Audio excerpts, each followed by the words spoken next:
Yo, what's up guys, welcome back to the channel.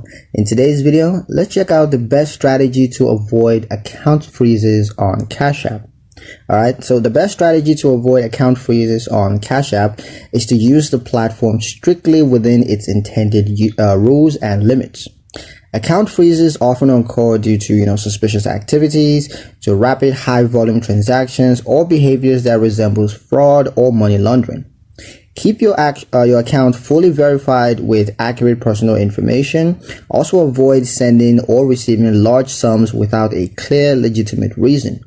Do not use Cash App for prohibited activities, chargeback abuses, or just repeated disputes. You want to maintain consistent transaction patterns and avoid logging in from multiple devices or locations within short periods. If you run a business, clearly separate personal and business transactions.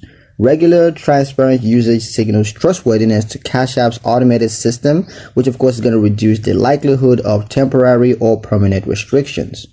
And that's pretty much it for the video, guys. Hope you liked it. Hope you found the information here useful enough. If you did, like, comment, share, and subscribe for more helpful financial insights.